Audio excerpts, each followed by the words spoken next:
Welcome back to the Lift Free and Diet Hard podcast. I'm your host, Andrew Coates. Join me along with industry leaders and friends on a quest to get more people through the gym door and eating and living healthier. Join me where evidence meets empathy while rejecting fitness industry fads and extremism. Let's begin. Robert Linkul, my friend, it is great to have you back. I was checking to see what episode you were on originally, and it goes back a little ways. So, and for anybody who's not overly familiar with you, you are the industry's leading educator on training older adults. You are a former NSCA Personal Trainer of the Year award winner. There's a lot more, just a genial, wonderful human being that I love spending time with and talking to. So welcome. Oh, thank you. I appreciate it. Thanks for having me back. Really happy to be here and was thrilled to get the invite. And I love talking about this particular topic, sarcopenia, older populations, and happy to be here and share some info. And that's exactly what I've been doing with the last, several podcasts and into the future. These are geared towards the general population. I want topic-based episodes that really serve people. So what is sarcopenia and why should everybody be proactive about building as much muscle as possible? Great question. We have some amazing people in our profession right now that are really helping this. Dr. Peter Attia, Dr. Huberman, Gabrielle Lyon, Dr. Gabrielle Lyon, Dr. Stacy Sims, Dr. Wright. Like we got a lot of people that are, for a long time, we've talked about like frailty and atrophy and osteopenia. And these are all words that kind of click with the regular general consumer, just community members, right? But not a lot of people know what the word sarcopenia is. So you ask them that and they're like, do you mean atrophy? And you're like, kinda. Like it's loss of muscle mass. But when you really get to a point where you've lost so much muscle mass, you start to lose function. That's sarcopenia. And that can happen in as little as like 7 to 10 days, pending how inactive you are. There's studies that mock injury. You've had a catastrophic injury. You were in a car accident. Now all you can do is sit in bed. And so they put people down. They're like 7 days. Let's check their muscle mass. And they've lost like 5% of their muscle mass. After 10 days, they've lost 6% of their strength output, 8% of their power output. And after 14 days, they're full sarcopenic. You'll actually see a gait variation where their step starts to get smaller. Their posture starts to shrink. They start to round. And so this is where that frailty kind of comes in, where that long-term atrophy, that's really what this is like they're losing their ability to stand up straight, to walk, to coordinate, to lift, to do basically daily activities, as well as anything sporting. So it's quite catastrophic if people aren't careful. And this is primarily driven by a lack of stimulus on the muscle. If someone's completely sedentary, plus probably caloric restriction, protein restriction. Now, in aging populations, is there anything going on over and above that is causing a loss of muscle? Well, the general lack of activity, I think the general consensus for most people is as we age, we probably shouldn't lift anything too heavy. Doctors are always the ones to tell them like, oh, don't lift anything too heavy. You're going to get hurt, and don't move quickly. And definitely don't be, don't go out and carry anything heavy when you go for walks, and you got to be careful of that. And use, just your hiking sticks and try not to reach overhead too much. It's like all of these things where you're like, actually, you're making them less capable by telling them to do all that. There's more disservice in a doctor telling their patient, don't lift weights. Can you think of anything? Think of any disease. Give me one disease where if I said, get stronger, it wouldn't benefit you. Can you think of one? Can you think of anything? So why the hell would your doctor tell you that, right? You're like, oh, the doctor goes, hey, I have osteoporosis. Well, don't lift weights. Are you kidding? That's the medicine. That's what you're supposed to do to get better, right? Is to lift the weights. Oh, well, if you have cancer, fine. Even if you have cancer, when you're capable of lifting weights, lift weights. It will only help you feel better, move better, circulate blood flow, overcome. There's like one super rare form of MS where excessive exercise would be detrimental, as it will affect your immune system. Other than that, getting more muscle mass is vital in our ability to have a long life, a high quality of life, a high functioning brain. Like muscle mass is key to this. And so why with any disease, any diagnosis of anything, would you tell your patient not to try to get stronger, not to lift weights? It completely boggles my mind. And this is the big message that we want to get out there. It's like sarcopenia is real for everyone. We're seeing this in people, specifically women, because of, as you mentioned, poor protein intake. They're 3 times more likely to get osteoporosis over men. Over 50, they're 5 times more likely to get it. The decrease in testosterone and estrogen in their life as they move towards menopause has a huge part to do with that. And the more muscle mass we lose, the more bone density we lose, especially at an early age. We're seeing it now in early as like 28, 29-year-old females, late 20s, early 30s, because of sedentary lifestyles. They're not physically active. They're malnourished, and they do jobs where they just sit all day long. This is the perfect recipe. By the time you're 35, 40, you've got the biological aging of a 75, 80-year-old individual who's done nothing their whole lives. And so this is I'm not going to say it's as big as like an epidemic, but it is a major concern nationally that we have a whole generation of folks that are not terribly physically active with AI and phones and computers and everything else that really lends towards a life of just sitting and being less active. Well, that long-term is going to be very detrimental for us. And on the other side, you have the baby boomer generation that's like, hey, we're learning. We're supposed to be in the gym. We're supposed to be lifting weights. We're supposed to be being active. However, they've been told most of their life not to. So now they're kind of learning to overcome these innate like emotions of, well, I'm intimidated by this. I'm scared to go in there. So you've got two generations that are kind of trending in different directions. One, very, very good. Older adults, lift weights, get in there, do it the rest of your life. Where our younger generations, not so much, man. It's a concern. So you've said a few times about building as much muscle as possible. And I like thinking about this as muscle reserve. So talk to me more about how to do this, even more about why it's important. So the more you're going to have a natural trending loss of muscle mass, really no matter what. Like there's a sarcopenic effect. It's called the disability threshold chart. You may have seen, you can Google search these as well. There's a couple of them out there, some a little more detailed than others, but right around 30 to 35, you kind of hit like your peak potential for building muscle mass. It also correlates really well with your peak potential to build bone density. They're right around the same, 30 to 35. They're good partners here. The more muscle mass you have, the more dense your bones will be, and vice versa, or at least the stronger your muscle mass is, the more dense your bones will be. There is a big difference between pure strength and hypertrophy, and we don't need people to get gigantically big. That's where a lot of people in society, they get concerned of like, I don't want to get jacked. I don't want to get overly muscular. I think you and I have been trying our whole lives to get too muscular. I have yet to achieve it. I admire you and your huge delts. And you're also, you're awesome muscular development, but still, like, we're always trying to do a little more. So 40, 50-year-old women, you're not going to get too muscular. That's not going to happen. Just get as strong as you can, right? So right around 30 to 35, we kind of hit that peak. And now from here, the body has a decision to make. Am I doing something daily to produce an overload, an overstimulus to my body to make my muscle mass maintain, to make my bone density maintain?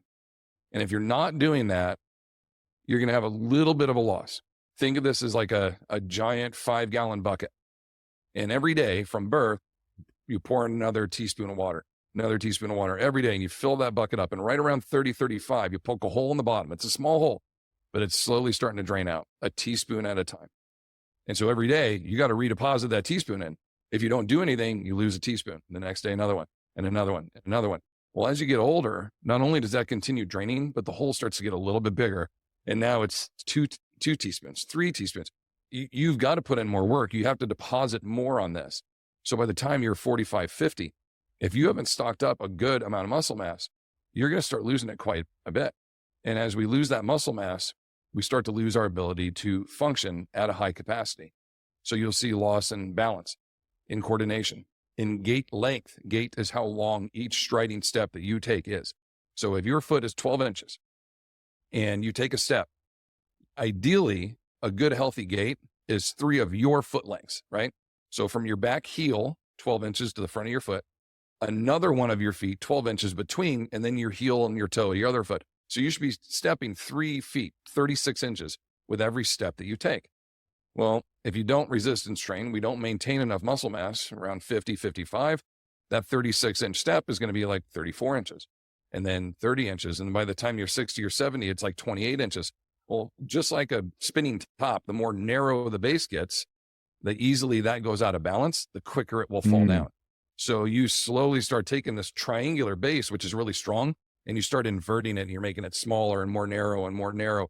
And now we're really out of balance. And if you're overweight at all, if you're not active, we're going to start adding adipose tissue, right? So now the top position really comes in because you're top heavy and you're wobbly.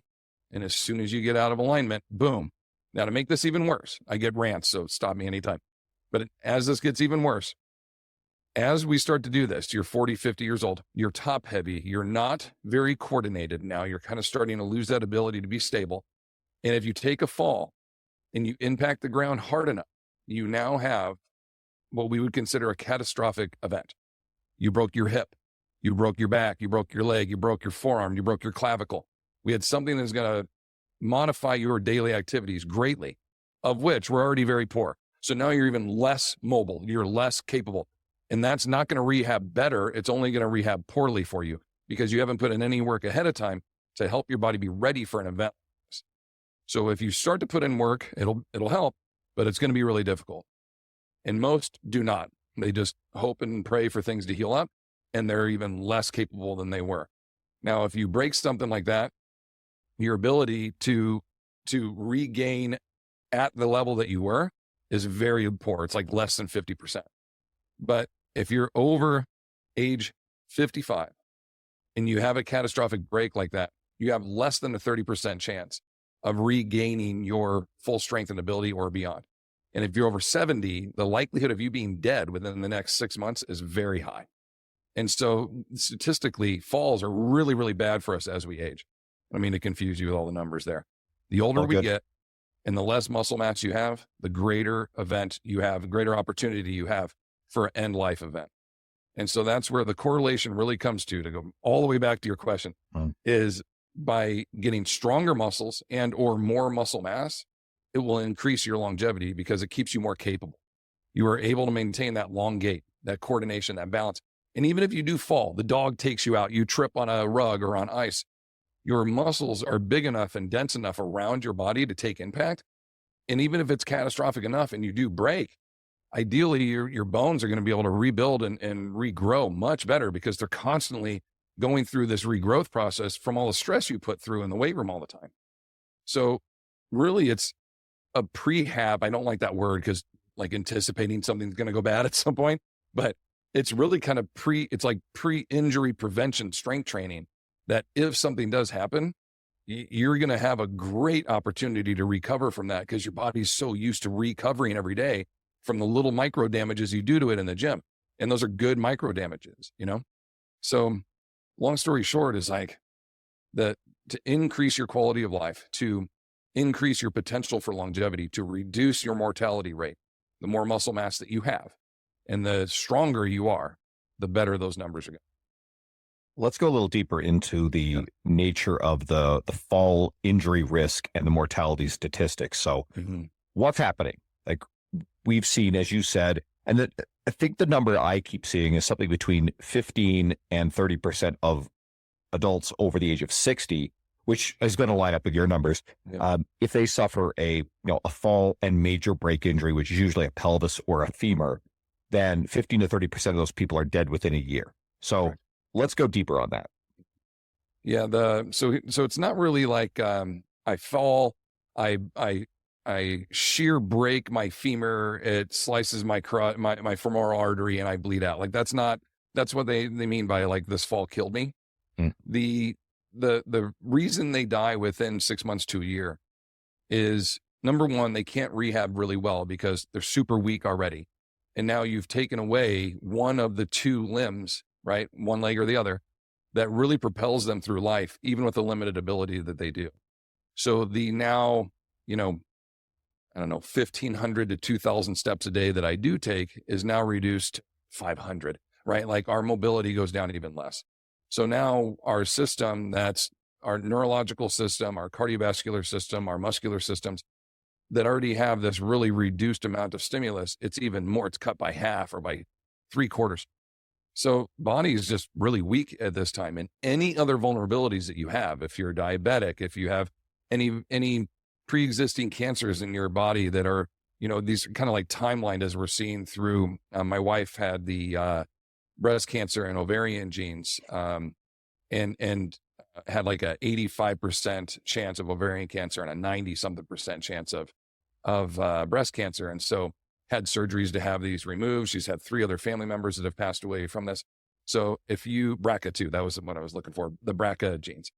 If you have any genetic code in your body for disease, as soon as your body now has this massive reduction in immunity, now all these things can just boil to the top. Like all these other health issues can come about, and they do. In many cases, it's in form of just a pneumonia-based something or other that attacks the lungs and the heart disease and the cardiovascular system, and people just cannot recover from this. And it's often like the cause of death is pneumonia, but really the fall is what led to that. The extreme immobility, you're depressed, your entire system is reduced. Like there's so much that the cognitive mindset of I'm willing, I want to live, is now like I'm stuck in this bed. I broke the femoral neck in my hip, which is one of the most vulnerable, weak spots in the body and really difficult to rebuild, to not only rehab, but if they're going to put in like a joint replacement and you already have a T-score of like -3, 4, 5, like your bones are kind of like mush on the inside, they can't put in a joint replacement. There's nothing to screw it into. So now you just have a leg that's broken and they're hoping it's going to heal a little bit, and it doesn't happen. So people are just stuck. They're stuck, unable to do anything, and the will to live just kind of fades away. Unfortunately, people pass. Yeah, you mentioned cognitive and mental health. So there's something big here as well. Let me riff on that for a second. So I'll go to the blue zone sort of myth and, the information that's out there about it. And I think for a long time, they thought that it was a lot of the diet that the people eat in these zones. And while there's an element of that, these people tend to also be fairly active, but they are also very social. So now let's go over to the misunderstanding of alcohol research. So this combines in where for a long time, we no longer believe this. We now know that any amount of alcohol is detrimental, although that risk of consuming alcohol increases with, it's dose dependent. But it looked for a long time like there was a moderate amount of drinking actually had positive, some health benefits. And what we now seem to understand, as I certainly interpret it, and I think people who are more educated in this space than me do as well, is that this usually is accompanied by a rich social life environment. And that is extraordinarily positive. So now we've also heard people talk about like loneliness is as bad for you as smoking, which is, that's hyperbole, but it's probably accurate in a sense. So let's combine all these things. And what do we have? There's a very serious relationship between active but a rich social environment, family, friends, etc., which seems to be a strong part of the culture in the famous blue zones, which sometimes is accompanied by some social drinking. And now you take someone who may have actually been active social, maybe they can drive themselves, they get out and they see people, and all of a sudden you take that away because they're now immobilized with a fairly significant fracture. And you've removed that stimulus. So that is going to be catastrophic on someone's mental health. Great points. And within a certain time frame, one of the big things that staves off cognitive decline is also, again, this sort of stimulus, right? Both the physical activity of it, but also the mental stuff. It's also why we see increased rates of, as I understand it, and I think this is very accurate, increased rates of cognitive decline with people who lose their eyesight or lose their hearing as they get older. So it's actually really important to try to do everything you can to maintain those.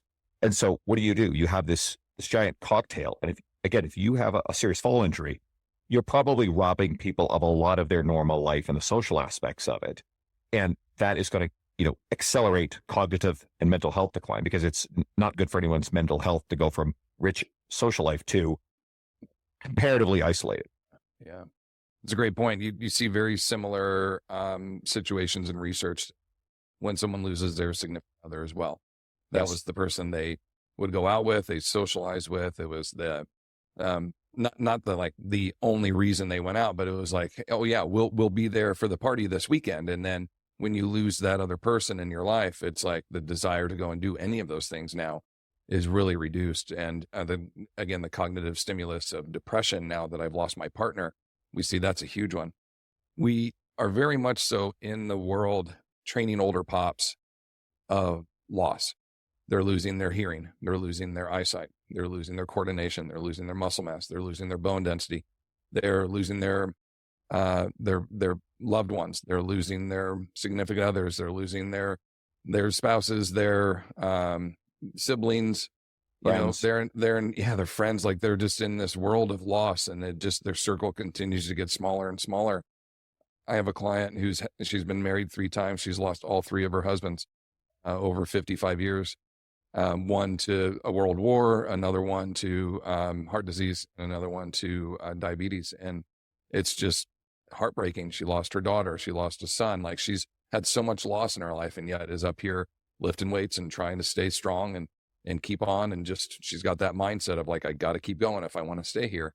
There are other people in my life I need to be here for, even in face of all that loss, where it'd be very easy to be the first time just be like, I lost my partner. I'm just going to shut it down, So yeah, this is definitely a part of it where we see grocery store, even now, like everything can be automated and shipped to you, but you want to encourage people, go to the grocery store, go to the gym. That's the other place. And they go home. Those are their 3 places in the world where they kind of go on a regular basis. And we want that to be very social for them when they're here. And we want them to have cognitive stimulus while they're here as well. So little rabbit hole on this. You'll talk to some coaches and they'll go, I don't know what to do with my older adult client. I'm afraid of hurting them and I don't know how much they can handle.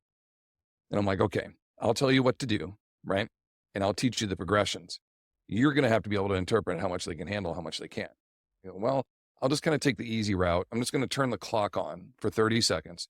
And then when it buzzes, they'll go to the next station. They'll do another 30 seconds. They can lift as hard as they want. And when you do that, all the client is now going to listen for is that buzz. And then they're going to rotate to the next spot. They know it's in order, clockwise, counterclockwise, whatever it is. And they hear the buzz and they go again. They hear the buzz and they go again. Now, if you're doing this right now, I'm not giving you a hard time. I'm just saying, here's what's happening. It's so autonomic. They can check out and they can do the lifts and still get like a decent workout in. But cognitively, they are not aware of what's going on. They're thinking about their show later on. They're thinking about places they've got to stop at on the rest of the day. They're not present because they're not going, what lift am I supposed to be doing? How many reps? What's the RPE on this one? How heavy is that weight? What's the tempo? Where do I go next? All of these are cognitive stimulus, is where when you write up on the board, 9, 12, 12, 15, tempo, 3 to 1, your lifts are deadlift, inverted rows, and bicep curls. Go get them. You've got 7 minutes to get that done. And they're like, oh, shit. And they got to like run over and start cranking away. And they got to keep referring back to something. Now, cognitively, they're invested in this workout.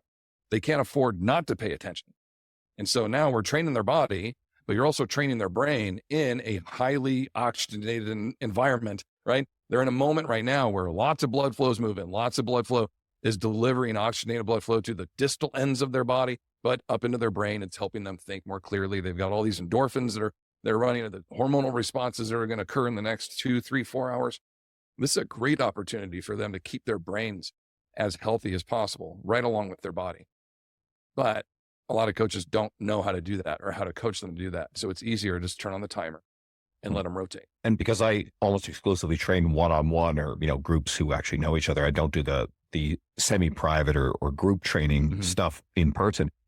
My older adult clients, of which there's actually several, Larry being the most prominent on my social media. He's everybody's favorite, but there's others that I don't put on social media. But the conversational, interactive relationship element of this is, I think, an equally important experience for them. And with Larry, certainly, and he would tell you himself that the fact that he looks forward to going to see me and to be in the gym environment and interact with people, the fact that, on and off, people will like walk up to him and they'll just say hi. They want to introduce themselves.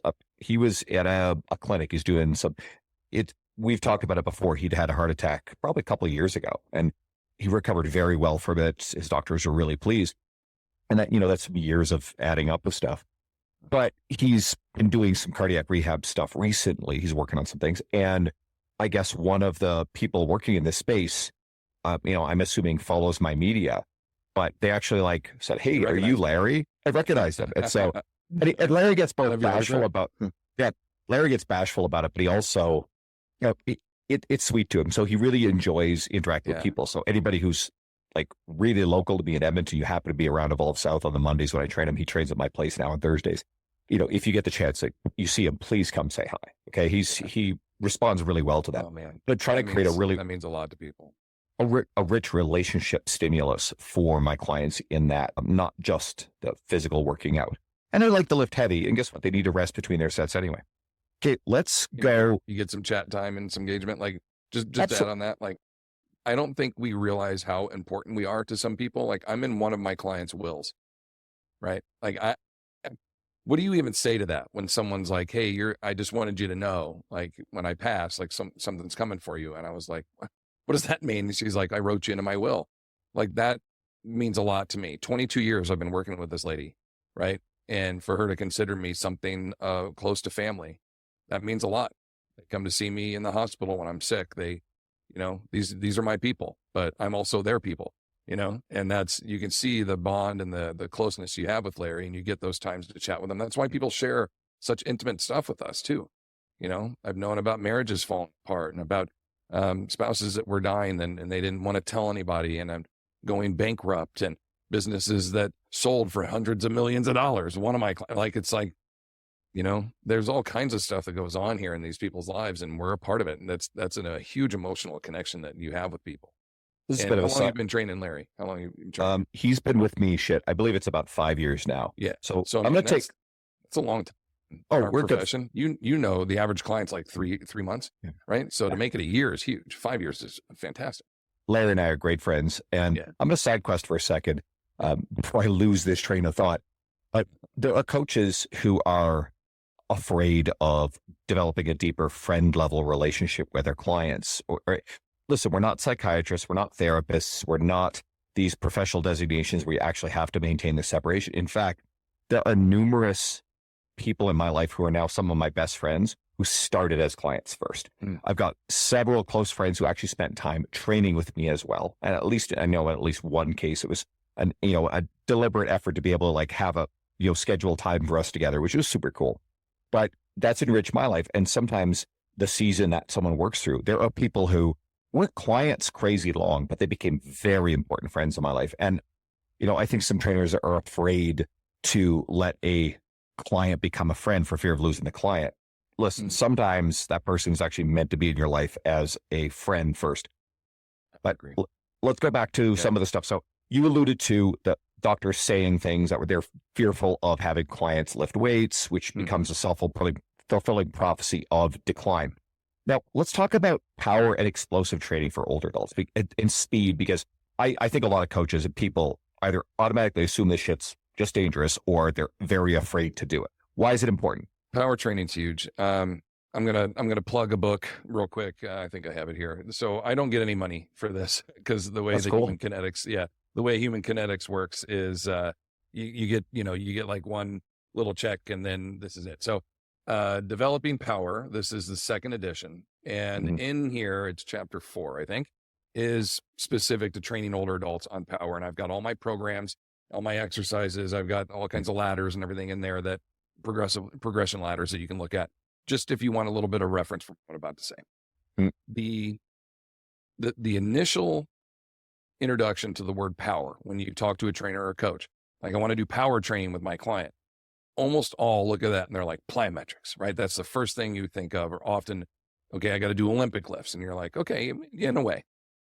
What they don't think about is that these individuals, let's call it an average individual that's 50 years of age or older, but deconditioned. They've never trained before. Their bodies are not ready to move fast, let alone move any kind of weight.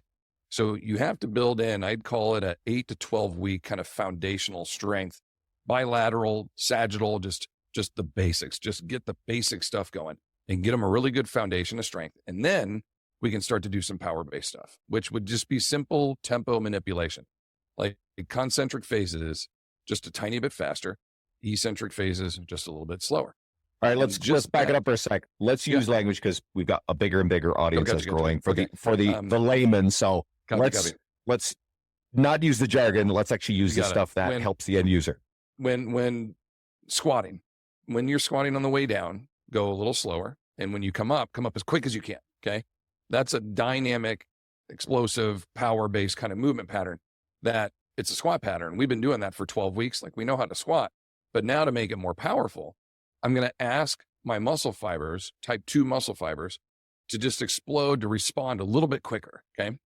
And even though it might be the same weight I've been using, this is a new stimulus because the body's been used to 2 seconds down, 2 seconds up. So now if I go down in 3 seconds and I'm up in 1, that's still 4 seconds of tempo that I did. I just changed. I played with the variables a little bit. So what happens here is your body's made up of, just to keep it real simple, like type 1 and type 2 muscle fibers. One are long, slow distance. They can LSD. They can do just long, slow distance over and over again, lightweight forever. And then your type 2s, they're really short on their ability to explode, but they're quite explosive. And the type 2s, after about age 30, 35, the type 2s really start to shrink and regress in their ability quite aggressively. And you can lose a lot of your power between 30 and 50. And then it's like 6 to 7% every decade, from there on up. And the less dynamic we are, the less powerful we are, the less likely we are to rescue falls. We've already talked about how dangerous the fall is and how catastrophic it can be and how much it can cut into your life. One study showed that for every 160 minutes of exercise per week could add up to 5 years of your life. So if you're training for 160 minutes a week, the average person lives to 77 in the US. You could live an extra 5 years just by doing it, okay, statistically. Now, if you're not doing that, it's 5 years earlier. It was like 4.8, okay, right around 5 years. So you have a 10-year swing just by putting in 160 minutes of exercise every week. If you work out for an hour 3 times a week, you're there, right? You made it. And so it's not a whole lot of work to kind of get into this. But now if we start to tweak a couple of things and just make you a little stronger here and a little more explosive over here, well, now we're fine tuning the skill set we're putting in. It's going to be even better. So we want to avoid the falls. We want to get the muscles to twitch and turn on really quickly. A client of mine, spoke to her for years, trying to recruit her to come in and train with me because I could see how frail she was. And she continually talked about the fear of falling. And one time in the parking lot, she tripped over the curb, didn't even fall down, just threw her leg out in front of her to catch her fall and her ankle snapped. Just the impact of having to move her body so quickly that the doctor actually mentioned it might have been her muscle pulling on the bone so quickly that made it break. It wasn't like she fell. It was just the quick impact when she hit too of throwing her foot on the ground. Granted, 8 years later, we're still training together, but that was the initial start that got us to train together is her body didn't know how to move quickly. And when it did, it broke under its own pressure. So training tempos like that, slightly changing things where we're moving a little more dynamically, a little bit more power-based is really beneficial for us. Because now simple things, like if I throw you the keys, right? And you're like, I got them and I got to catch it. That's a quick reaction kind of power-based movement we got to do, hand-eye coordination, everything else. All this is spatial awareness related, that it all comes together to help us be a little bit more dynamic of a person, stay upright, move a little bit better. So you can do that when you, go ahead. It's motor skill, right? It's motor learning, motor skill, the neurological ability to recruit the existing muscle while we're on the same quest to build more muscle. But go on. Absolutely. So if you're doing a chest press machine or a bench press, down slow, up quick. You're going to throw it, but don't, right? It's like you're going to chuck it off your chest, but you don't. You just move it really, really quickly. Big compound movements where you're doing multiple joints at a time, squats, deadlifts, bench press, rows, pull downs, overhead pressing. Those are all great, right? So those are ones you'd want to do a little bit more power-based. But now to take that even one step further is now let's let go. Okay. And this is where you get the best power production for your aging body, but with really minimal impact back on it. Okay. We talked about plyos at the beginning. When you jump and you land, you can land anywhere from 3 to 6 times your body weight impact force on the ground.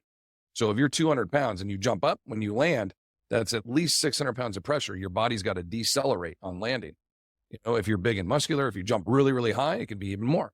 So that's a lot of impact when we're jumping. You're like, man, can the body handle that? I might need years of training to be able to handle that much load.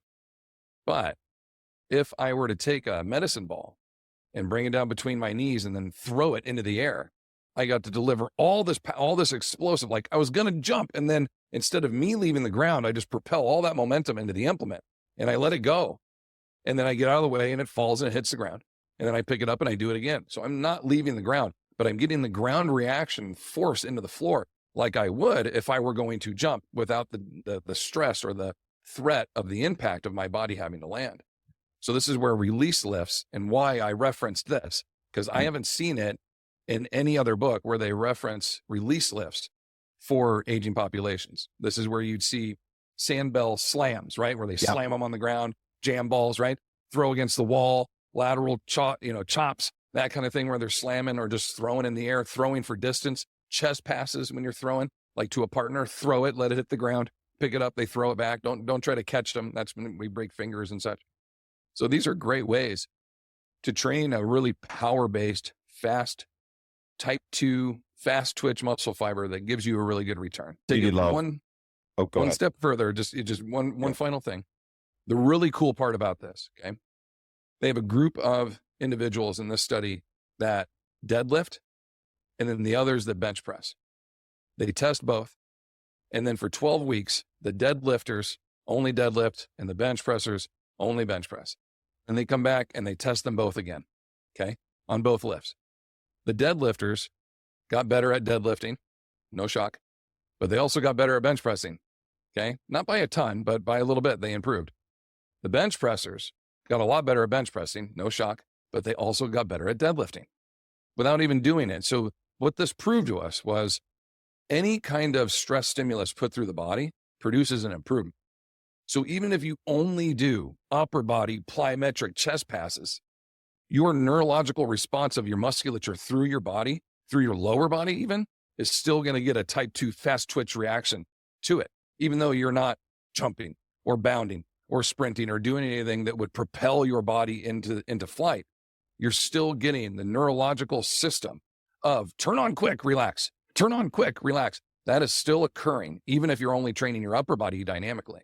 Like, that's how cool this is with the limited abilities. If you have injuries, you have whatever else, whatever you can do, it's going to have a effect somewhere within the frame, within the body. Obviously more where you're specifically targeting it, but overall we still have a full body effect, which is very, very beneficial for our aging bodies.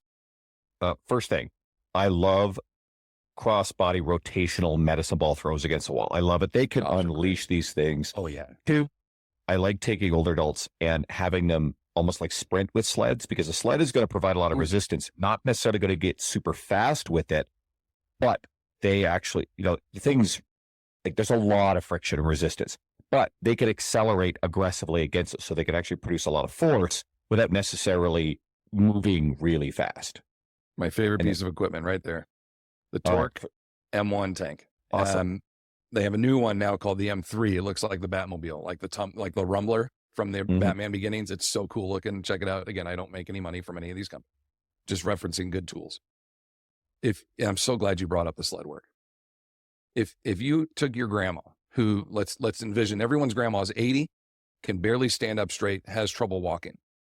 And you're like, Grandma, I need you to do something that is going to train your entire body to be better at walking, standing, going up and down stairs, getting up and down off the floor. What's the one that she could do that would benefit her for this? And the sled is the answer to that, because it's basically a loaded walker, right? It gives them the support that they need. If you're using a tank or an M1, a Torque product, they're on wheels that only go forward and back. They don't pivot. They have a pivot now, but you can lock it, right? So you don't have to worry about grabbing like a prowler and it slides to the left if they lean too much. It'll only go straight. So it's kind of locked in there, just like a walker.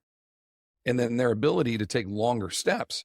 The purpose of the walker is to aid them in rehabilitating a hip or a knee or an injury of where they're already taking little steps. I need you to take bigger, longer steps, train this back in here. Well, we're doing the same thing here, but with load. So now it's even better for them, right?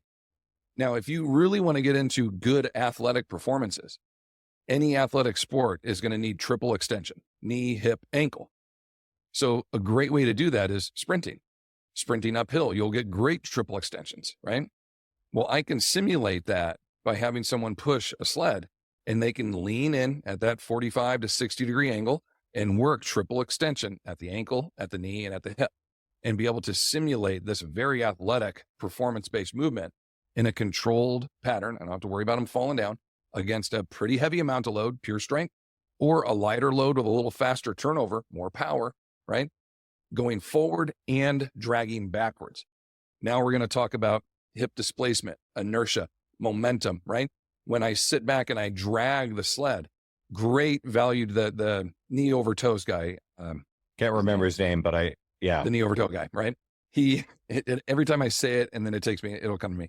He has great research on the drag for the ACL, MCL, LCL, not so much the PCL. Dragging is not great for the back of your knee, but for the front aspect of your knee, if you have meniscus issues, etc., walking backwards, dragging backwards, super beneficial. That research is really, really sound. So again, for aging older bodies, having some issues there, you've got a lot of great work. You're displacing at the hip. You're learning to sit back with your inertia. This is spatial awareness. This is anti-fall work. You're learning what it feels like to move backwards and to move your feet underneath you. Fast, quick, footwork, slower, more muscular muscle power. I mean, it's a great tool to have. And especially if you're working with people over 50, it's worth the investment, because we'll have a lot of clients, and I get to do one-on-one and semi-private in here. We'll have a lot of clients where like they barely get in the door. They've got a walker or a cane, they barely get in the door. And they're like, I'm out of physical therapy. I don't know what else to do. And I'll have them come in here and we'll do, number 1, controlled height, sit to stands. Number 2, suitcase carries. And number 3, pushing the sled. And that'll be our whole first workout. It's just that. And if you can do that for a couple of weeks, you have massive improvements for people in their posture, how well they walk. Within 2, 3, 4 weeks, depending on the injuries, et cetera, might be using their cane or their walker less and less. And you start rebuilding them, bringing them back to life by doing some really basic stuff, but they're the right tools for the job. And that's the value of the sled, in my opinion. I'm so glad you brought it up. I wouldn't even have thought about bringing it up in this moment, is how valuable those pieces of equipment can be. And they're really simple. They're real simple. Almost every gym has a sled, a prowler, a Rogue. Everybody's got their version of it. Super, super good for you to work with those. Now, I'm going to tie all this in. So just today, I was at Evolve earlier with a client of mine, and she had 2.5 months ago, she'd suffered a tibia and fibula fracture, just a freak accident, a fall, and she's in her early 40s and very, very fit. Anyways, but it was a serious break. So she's recently been back. We're rehabilitating. She's got a physical therapy. But it's funny, all right, I want to do this and this with you. And she's like, yeah, my physiotherapist was saying the same shit. So I'm like, okay, cool. We're on the same page. I had her dragging a sled last week, but this week I actually just had her push a sled, and I'm trying to, in a very stable way, get her to feel safe with that flexion extension of the ankle. And so she felt pretty good. Now, another thing I was doing with her, and this is really relevant to all this, you talked about how doing certain things creates neurological stimulus elsewhere in the body. So with her, initially, I also started training her healthy limb. So cross education. And if anybody's interested in this, I have a really good resource on this particular topic on my website. It goes into the research. And what happens is, if you have an injured and immobilized limb, by training the opposing limb, the healthy one, you do get a neurological stimulus on the injured site, which helps spare the loss of the muscle strength and the muscle thickness. And this is highly relevant to every population, but especially older populations, if you have some sort of chronic injury limitation on a limb, or if you have a more acute and severe injury, but someone is still able to get out and get some sort of training stimulus. So this is really powerful stuff as a tactic in that specific situation. Chronic injuries like meniscus issues, lower back pain, knees achy, anything that's along those lines, all the way up to more age-related, 60, 70-year-old age-related injuries. There's a 60% chance you're going to suffer the same injury on the opposite limb. So if you're like, I've got a meniscus issue in my left knee, 60% chance you're going to have something very similar, if not the mirrored injury on your right side. These are compensation injuries that our bodies learn to accommodate, manipulating our body through to make that knee not hurt. So you kind of start to manipulate. That's why people will waddle or hobble or, take shorter step, longer step, shorter step, longer step. So they do that to accommodate the pain and the discomfort. But by doing so, start to mirror injury on the other side due to that compensation. So you really kind of nailed it with that. In her case, freak accident, fell or whatever happened where she that's not the case. That's not going to happen on the other side, fingers crossed. But it's the chronic long-term use kind of injuries that very often it's like, man, if we can get this other side strong now, we'll avoid it altogether. That would be really beneficial. And that's a key to rehabilitating these type of things so that we are actually less likely to suffer it. Okay, with a little bit of time we have left, talk to me about the importance of older adults training on the ground, getting up and down from the ground, because I think that's another thing that we're fearful. And again, we're talking to the end user here to encourage them, I'm guessing that a lot of people listening are going to take this episode and go, okay, cool. I've got someone, my parents, an older adult in my life. I need to send this to them. So we're speaking of that population. So why do people need to be able to get up and down from the ground and train that way? The first goal is always priority. Let's not end up down there, but with the understanding that there is the potential and the great opportunity that you will, is let's be able to get back up under our own power. And what we don't want to have happen is, I think we just got an example of it with Gene Hackman. Unfortunately, finding out more information about him that, though some cognition issues, it sounds like there too, had fallen in his house and was unable to get back up. And unfortunately, I think he laid there for a few days until he passed away, which is just miserable to think. And that's the last thing I'd want for anybody as well. We want to be able to get back up. And this is a big piece of the programming is gravity will probably help you get down there, right? Like we can all get down to the ground. It's, can we get back up? Well, there's some guidelines for this. If you're under 50, you should be able to get up off the floor in less than 3 seconds. And for every decade after, you add 1 second. So if you're 60, you should be able to get up in 4 seconds. If you're 70s, 5 seconds, and so on. And after about 80, it's about 6 seconds is what you're looking for. Ideally, you want to be able to get up on either knee. So depending wherever you might fall down, get up off your stomach, off your side, off your back, using your right knee to get up, using your left knee to get up, and even not using your hands at all if you can. There's a high correlation for increased longevity and high quality of life as well. That's one of the other biomarker kind of things we have is, can you get up and down off the ground without using your hands? Then that's another one of like, oh, you've got really good pliability, flexibility, coordination. Obviously, you're doing other things in your life that are helping you maintain that. So your life expectancy is higher. Same with grip strength. People with really high grip strengths have much longer life expectancies. Your outliers are like plumbers. People that could be really, really out of shape, but they're gripping stuff all day. They're the only ones that kind of throw off the curve there. But it's really important for us to be able to get up and down off of the floor in any position. And ideally, you should practice that like 3 to 5 times a day or per workout. And the more comfortable you get with that, the better you're going to be, the more confident you're going to be with it. And if you end up falling on the ground, the first thing we tell people is everyone saw it. So don't worry about trying to get up quick, because that's usually when a second fall or a second injury occurs. And that happens all the time. Someone will fall and they're so embarrassed. They're like, I just want to get back up. And they go to get back up and they're not fully upright and they stumble again. And we've seen people that like start to get up, fall. That's when they break their arm. We all saw it. So just stay there and take a second. And you're going to get this little endorphin rush / like, what do they call that? Adrenaline dump. You're going to get this little adrenaline dump where your whole body just goes, oh God, what happened? And you're going to want to react with that. Just lay there. We all saw it. Just lay there and then take your time getting back up off the ground and do a check. Are my wrists okay? Are my arms okay? Did I hurt my knees? Did I hit my chin or my face? A lot of times people fall and they'll break their acromioclavicular joint in their shoulder and they don't even know it until they try to put their arm over their head and they go, oh man, and they can't even get their arm there. And so some of these injuries, they can be masked by all the endorphins and the adrenaline component, the adrenaline response our body get. You don't feel it now, but a couple of hours later, you're really sore. Everything else comes about. Like, man, I'm actually pretty hurt from that injury, from that fall. So can we get up and down off the ground? Can you do it confidently? And if the potential opportunities arise in your workouts, we don't have to do get-ups all the time. Get down to the floor, do your set of pullovers, and then get back up. Then the next round, get down to the floor, do your chest press on the floor, right? Floor press, and then get back up. Like you can put opportunities to get on the ground and get back up into your workout just simply for the purpose of let's practice this skill.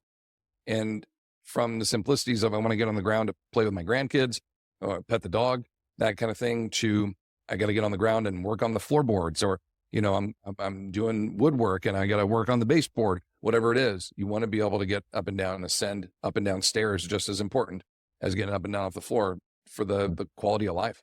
These are daily activities that we want you to be able to perform forever.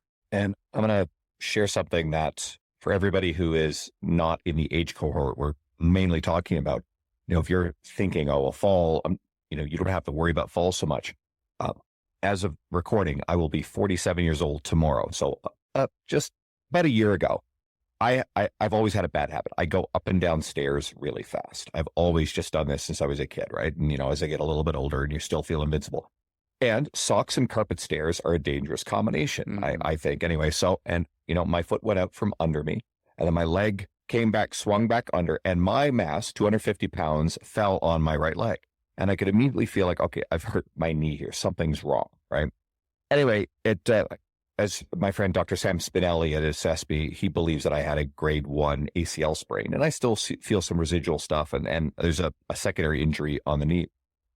And that I've been able to modify my training, but it did affect me for a little while. Now, I would assume, I haven't had it tested, I would assume based on my history, and we don't have time to get into this, and I can't remember where this came up. I think it was on an Andy Galpin podcast about all this stuff, but how like your childhood activity is actually a really important thing about your bone mineral density. I had a very active childhood. I kind of checked all of the good boxes there, plus the weightlifting over the years, nutrition.